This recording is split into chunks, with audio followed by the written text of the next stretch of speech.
Ready করি। হ্যাঁ, আসসালামু আলাইকুম। আজকে রান্না করব মুরগির মাংস। আমরা আজকে একসাথে সবাই মিলে খাওয়া দাওয়া করব। এবার পেঁয়াজ রসুন বাটা, জিরা বাটা, এবারে গরম মশলা দিয়ে দিচ্ছি, এলাচ দারচিনি তেজপাতা আর গোলমরিচ দিয়ে দিচ্ছি, হলুদ,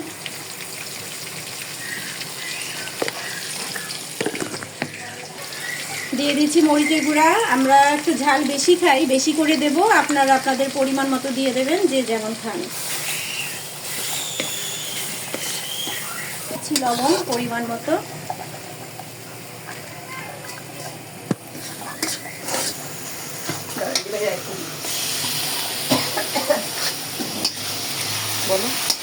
মাংসটা দিয়ে দিচ্ছি। মশলা মাংস একসাথেই কষাবো, ভাজা ভাজা করে কষাতে হবে।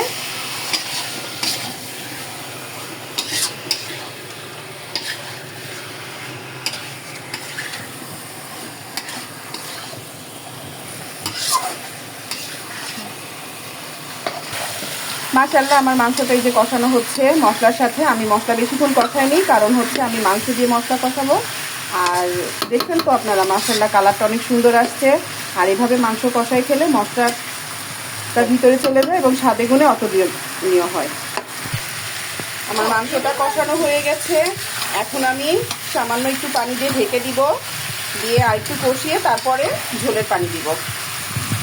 ততক্ষণ আমার সঙ্গেই থাকুন। আমি মাংস কষাচ্ছি, এই যে আমার তেল উঠে গেছে। আর এখানে বাচ্চাদের জন্য আলাদা করে রান্না করা হচ্ছে, কারণ বাচ্চারা ঝাল খেতে পারে না, ওদেরটা পুরোই ঝাল ছাড়া।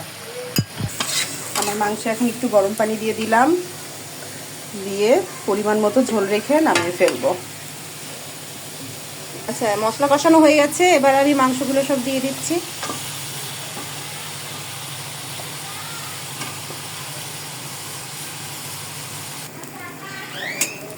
তরকারি প্রায় আমার হয়ে আসছে, আর একটু ঝোলটা কমে আসলে আমি নামাই ফেলবো।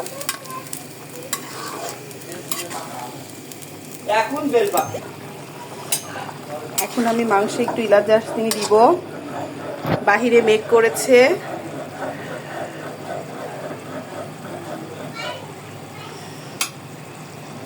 মাংস রান্না প্রায় শেষ। আমি এবার দিয়ে দিচ্ছি এলাচ আর দারচিনি বাটা।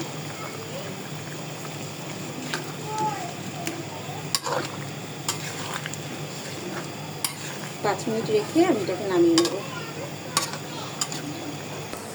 আমাদের হুমায়শা বুড়ি কি সুন্দর জামা পরেছে, দেখা যাচ্ছে না, অন্ধকার। চল, হুমায়শা সুন্দর একটা জামা পরেছে, তাই না হুমায়শা?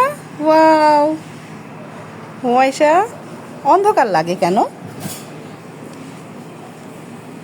আজকে হুমায়শা কি দিয়ে ভাত খাবে? মাংস দিয়ে। আজকে আমরা সবাই একসাথে ভাত খাবো, তাই না হুমায়শা? হ্যাঁ, আজকে আমরা সবাই একসাথে মজা করে ভাত খাবো।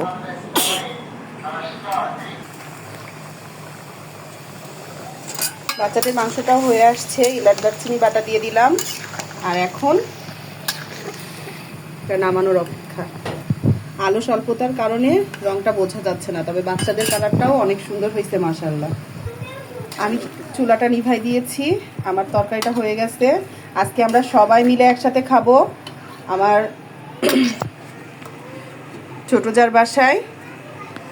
আর আমরা দুইজন মিলে ভয়েস দিয়েছি, ভুল ত্রুটি হলে ক্ষমার দৃষ্টিতে দেখবেন। আমার চ্যানেলটা সাবস্ক্রাইব করবেন। টাটা, আল্লাহ হাফেজ।